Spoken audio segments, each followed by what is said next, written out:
A broadcasting legend in his own mind. He's known to be prickly and very opinionated.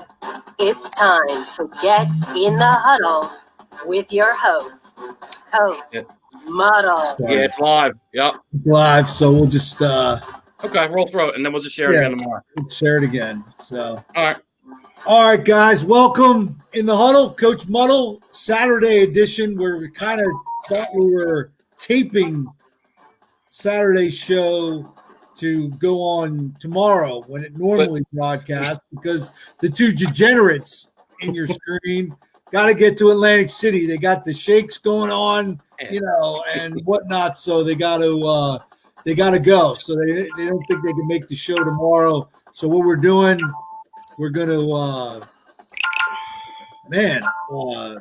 what do you got? Already got the casino going right now? Yeah, he's hard, buddy. He's already. I'm playing slots already. You know what I mean? I can't help myself. I'm excited, buddy. He just hit 777s on the pay line. Yeah.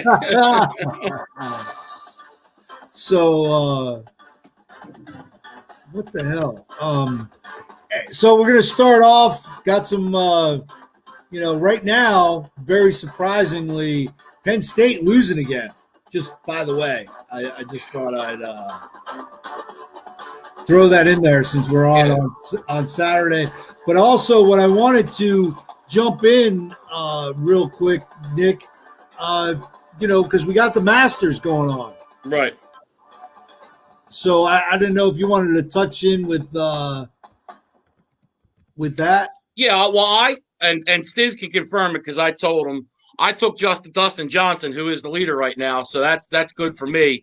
Hoping he can close it out. But as you know, Coach Stiz, anything can happen on Sunday. When you're with the pressure of a Master, and pretty much this is their Super Bowl, WrestleMania, whatever you want to call it. If you're a sports fan, so this is their big event.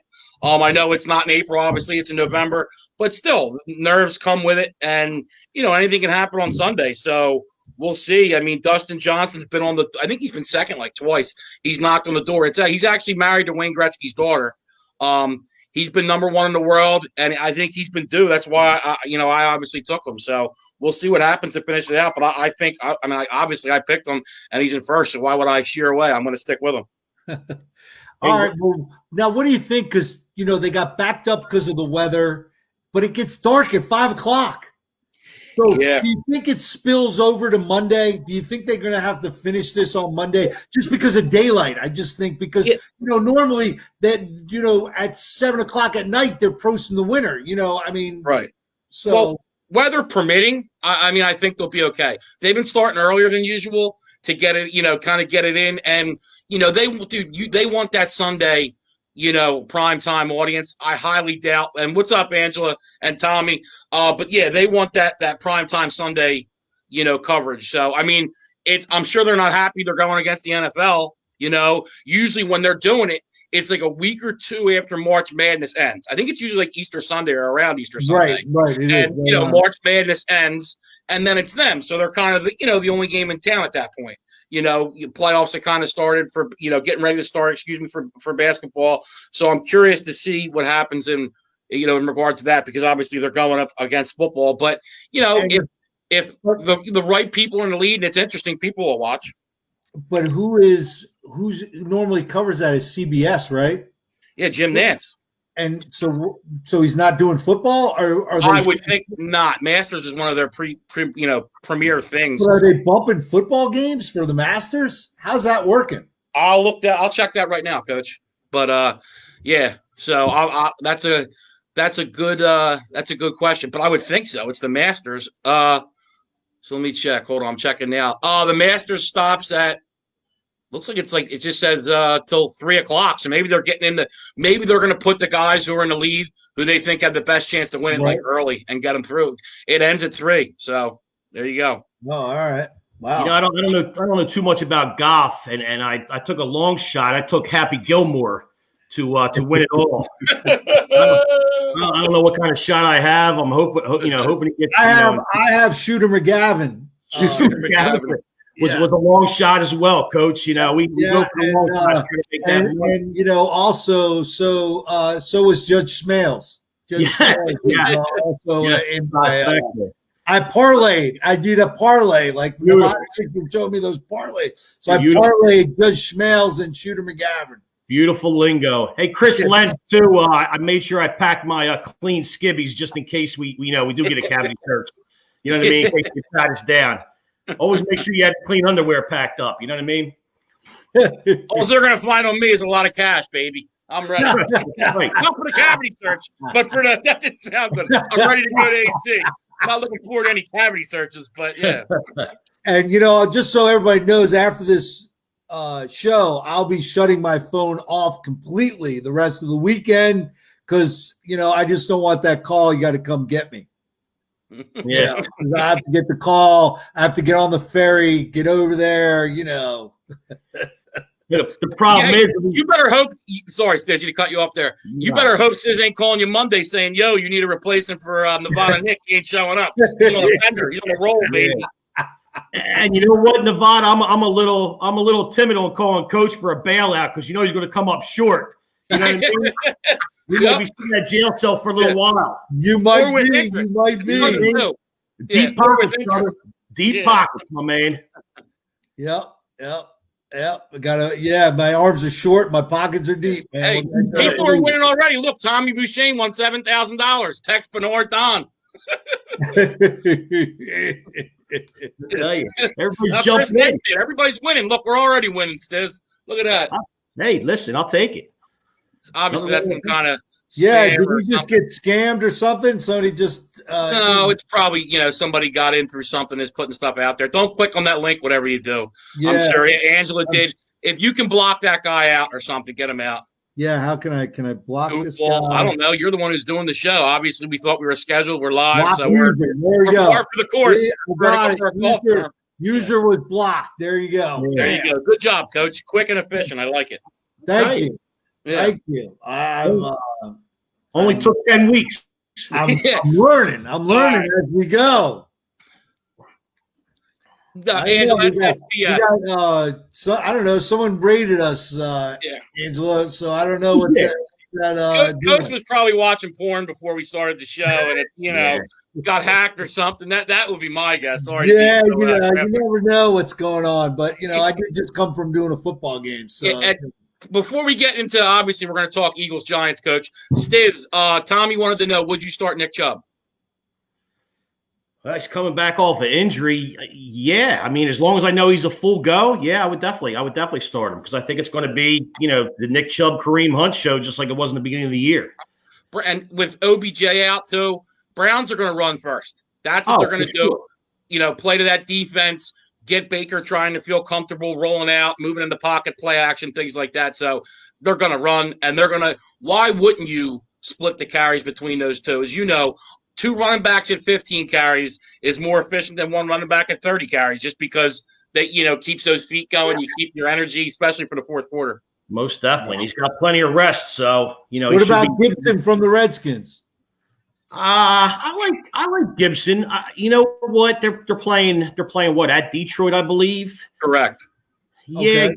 Gibson's been a hot play. Now they also been talking about this J.D. McKissick with Alex Smith in there. That seems to be his check down guy. So I would watch for McKissick taking some balls away from Gibson tomorrow, like he did last week. He checked down McKissick.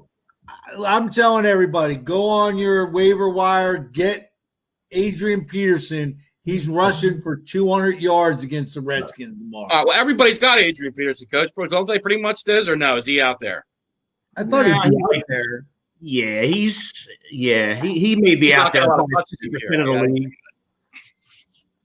Carson. Oh, Chris Carson. I thought you meant Carson Wentz. Chris Carson. Yeah. And, Seattle hasn't looked great the last 2 weeks. I'm a little no.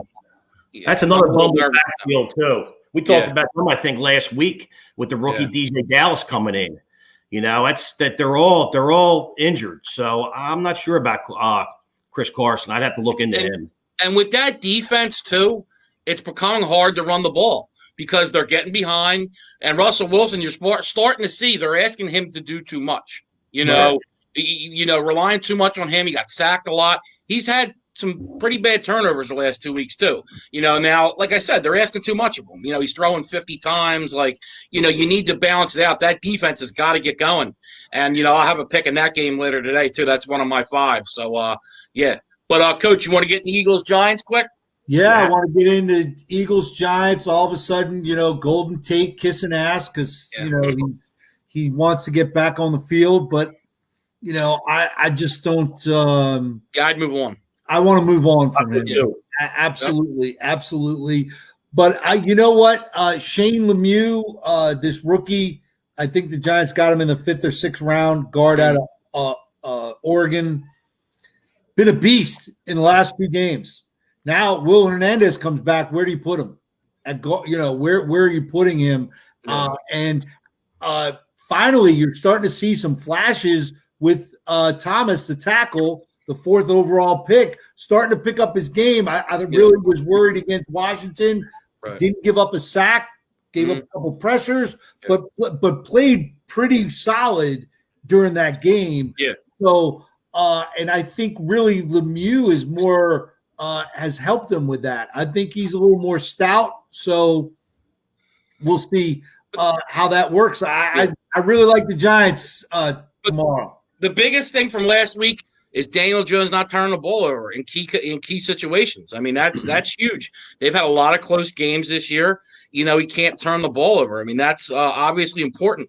And when we were talking about Golden Tate, I would definitely move off him because you know what? You can sit there and say you're 2-7, but they're not out of it. So you're still playing meaningful football. Usually when you're 2-7, you're going into November, December, and most likely your season's done. Theirs isn't. So you can get these young guys in and get them playing meaningful games, meaningful NFC East games, which is still experience, that could help. Joe Judge is trying to build something. And this is how you build something is with important games in November and December and teach these guys situational football. So, look, I've been waiting for the Eagles to show up. Every week I think it's going to be, this week, this guy's coming back. Now – you're going to look at it. I don't see as many excuses for Carson. I've been the one making them. But, you got Carson. You got obviously Lane Johnson's back. Jeffrey's back. Rager's going to play. Goddard's playing. Miles Sanders is in the backfield. So, yeah, I mean, there's he's got to play good this week. That's this. No, I was going to say Miles Sanders is the biggest name out of all of them, I think. Yeah. I think that's 100%. That's going to give the Eagles big time. That's going to give the Eagles a huge boost for sure going in. I'll tell you, the Giants, it's a real big game for them going into a bye week next week. You know what I mean? They win this game, and they're right in the thick of things. Oh, yeah. Right. Doug has a losing record off the bye. Yeah. And the Giants' defense has only given up over 25 points once. Or I'm sorry, 30 points once. That was to the 49ers. They've held everybody else under. I think the Steelers were the only other team that scored more than 25. I'll have to double check that. But their defense has really played very well, and I don't really see the Eagles scoring very many points tomorrow. It's going to be a good game. These two teams always play each other tough, always play each other close. So I see it's a close game. It's in New York. Last game, obviously the Eagles were down, 10 or 11, and they come back. But still, once again, close game. So I see a close one. And, obviously I'll give my score at the end of the game. But, I see obviously a close game. And, Tommy, I know Stiz likes that game. He was saying Cardinals could possibly steal one in Buffalo. That's Stiz's guy, Kyler Murray, who he had. Let's not forget his 2 props to start off for the year were over 23.5 touchdowns for Kyler Murray and over 35.5 for Mahomes, right?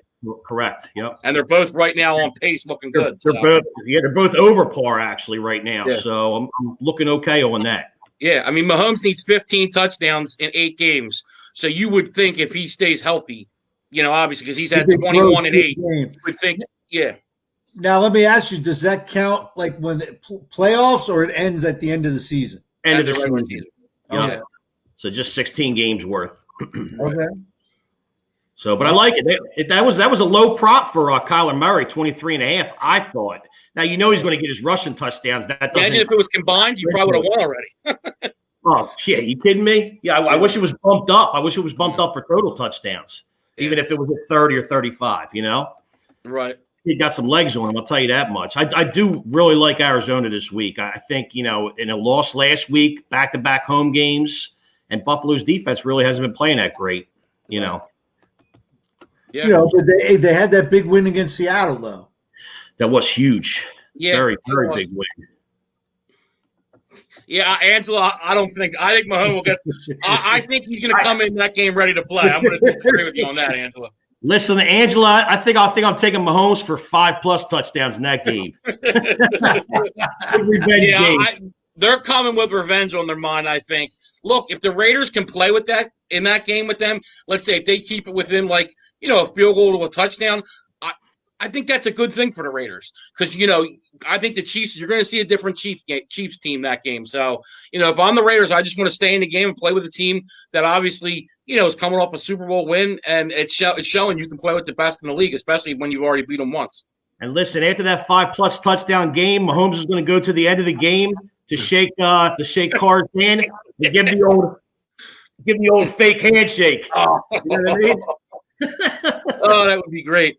Yeah, Tommy, I think the Raiders should beat the Broncos. I mean, if you're a playoff team, this is a game. Absolutely. This is a game you got to win too, because Right. they're 5-3 or 6-3 or no 5-3. So if they lose, they're 5-4 going to play the Chiefs, which you could be looking at 5-5.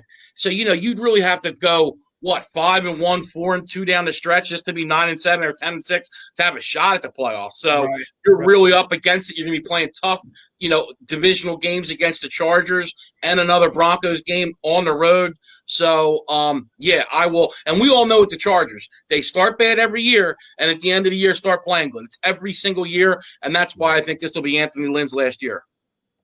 No, I agree with you. I agree with that. That Raiders line, I think, went down 2 to 3.5. Huh, Nick? Did you see that? I think it opened up at 5, went down to 3.5. I like them at under a field goal, but those games, man, those division games are all tough, man. And the Broncos are streaky. One game to look terrible, the next game to look good. They're just very inconsistent. Yep. Okay. All right, so Stiz, you want to get into your fantasy? Sure. Why not? Not your fantasy women, fantasy football. That'll be later tonight in ACO. Hey, Coach, you know it. And that's a long laundry list too. Let me tell you something. We might have to do 2 shows on that. So here we go. Week 10, we're getting into. We're over the hump. We're over the halfway hump. 4 teams on bye this week: Dallas, Kansas City, Atlanta, and the Jets. Jets. Although the Jets, I think, we're on bye every week so far. Yeah. Wait a second. Hold on, Steve. I'm going to interrupt you. Sorry to interrupt you, but I wanted to just throw this out. I really thought Gase would have got fired on being the bye week. And they want to lose, I think. I think they want to lose. I really do. Yeah, I agree. Me as well. And I did see, speaking of the Jets real quick, I did see an under-over prop on the Jets total wins. Now we're already in week 10 and they're on bye. Over-under 1.5 wins. So if you take the under, you got to lay 2 to 1. So it's telling me they're going to get 1 win or they're going to get shut out this year, which, is probably a good bet. I don't know who they're going to beat, to tell you the truth. I got to look at the rest of their schedule. I'm sure a couple of them are division games, but we'll see what happens. Anyway, waiver wire picks. I mean, fellas, it's getting tough, man, and there's really not too much out there. Yeah. But, we go with the philosophy, next man up. Houston Texans, right. Dave Johnson, he's out. Concussion. He went through concussion protocol all week, and it doesn't look like he's going to play this week. So we do a plug and play. I'm picking up Duke Johnson, who, if you remember, got drafted by the Cleveland Browns, who they're playing this week. So this is somewhat of a revenge game. 2015, he got drafted, I believe, in the 3rd round. So we're going next man up mentality. He filled in last week at the end of the first quarter when David Johnson got concussed. He had 16 fantasy points, not bad, pretty average, and he's going against a mediocre Cleveland defense. They rank 19th versus the runs. So, like I said, there's not a whole lot out there, unfortunately. The guys you probably picked up the last few weeks, you're still stashing on your bench. So Duke Johnson is the one to get, I think, this week. You could start him right away, and he'll probably get you, in the realms of 15 to 20 touches this week.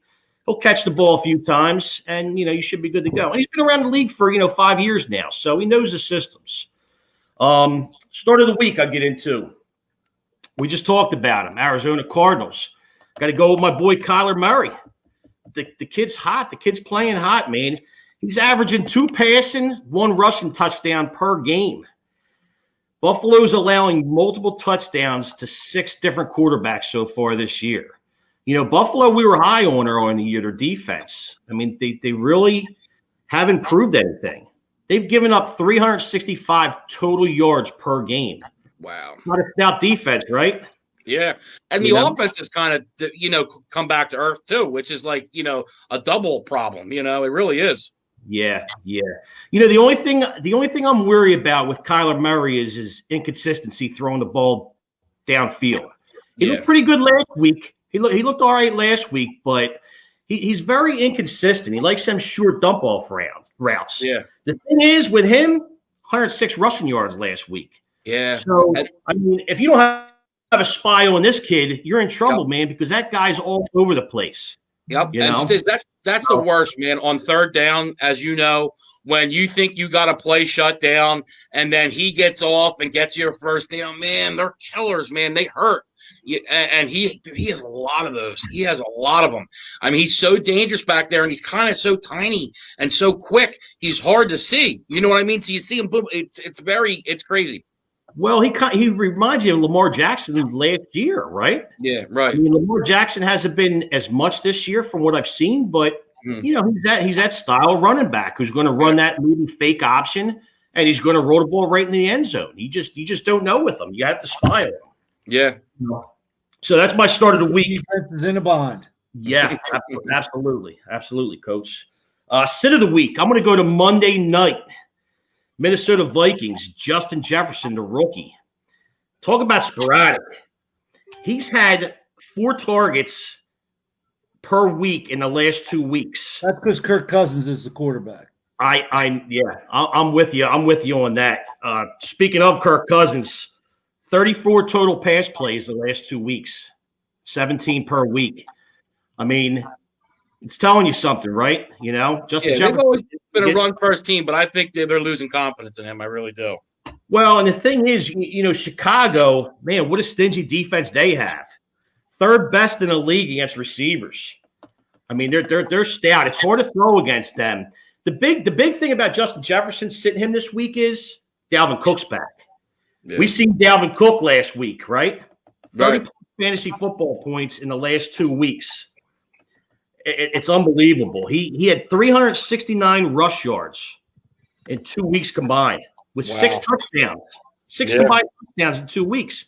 The kid's back. So, I mean, what are you going to do? That's what Minnesota used to play, defense and run the ball, right? That's it. That was their thing. And then it was play action pass with obviously Cousins, and then before that, Case Keenum, who had that really nice year, the year they made it to the NFC Championship to play the Eagles. Right. Looking at Justin Jefferson's last 8 games that he's played, 2 games he had over 30 fantasy football points. Okay, 6 of them he had under 10 fantasy football points. So you just can't trust him, and you certainly can't trust him against their 3rd-ranked defense. Right. So I'm sticking him on my bench. I'm going to look for somebody else to put him in there. Yeah. That's my starts, sits, my waivers. I'll give my prop towards the end or whatever if you guys. Now, want. what about now that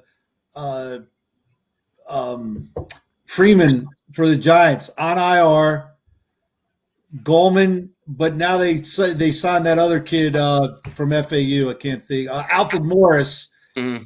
So what? He's going to take some carries away from Goldman. We'll see, I guess. I mean, we'll see how it plays out. I would think. I mean, that's a carousel too. You just don't. They've had trouble in that position. I think Goldman's actually looked pretty good. I mean, when he's been on the field. To be honest with you. Okay, I like Goldman. Goldman's flashes, man. He did. He was good against the Bucs. He looked good against the Bucs, but he is a little inconsistent. 1 week,